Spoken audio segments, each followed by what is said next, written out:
Welcome. Today we're making carnitas and exploring some interesting food science along the way. Let's get started. First, cut your pork into 1-inch cubes. Season the meat with salt, about 1% of its weight. For instance, if you have 1,500 grams of pork, use 15 grams of salt. Remember to wash hands and surfaces to prevent cross-contamination. To maximize safety, always store raw meats on the bottom shelf to avoid drips contaminating other foods. Keep ready-to-eat items like fruits, vegetables, and leftovers on the upper shelves. Use sealed containers to prevent cross-contamination and store raw seafood, poultry, and meat separately. Finally, monitor the fridge temperature. It should always be at or below 40 degrees. Next, add the seasoned pork to a braising pot and fill it with water to barely cover the meat. Place the pot on medium-high heat. One method of heat transfer that's occurring is convection, which is when heat is transferred by moving air or liquid currents through and around the food. Since the pork is surrounded by water in the braising pot as it is being cooked, heat is being transferred through the convection currents created when hot water rises and cool water sinks. Once it boils, lower the heat to medium-low to let it simmer. Let the pork simmer uncovered, stirring occasionally. Braise the meat until the water evaporates, which usually takes at least an hour. As the water evaporates, the heat continues to cook the meat through convection and conduction. Check the texture.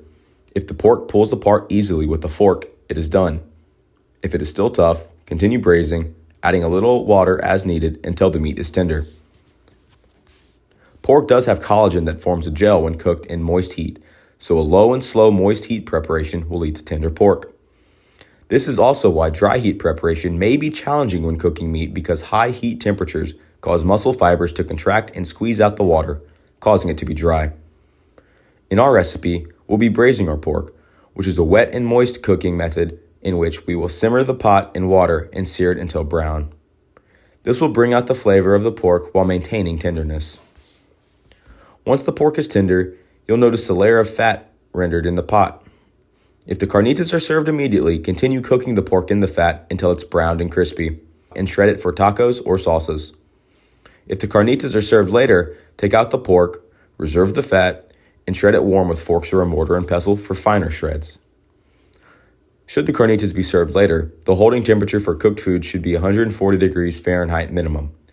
Otherwise, temperatures between 40 to 140 degrees Fahrenheit are considered a danger zone for bacterial growth.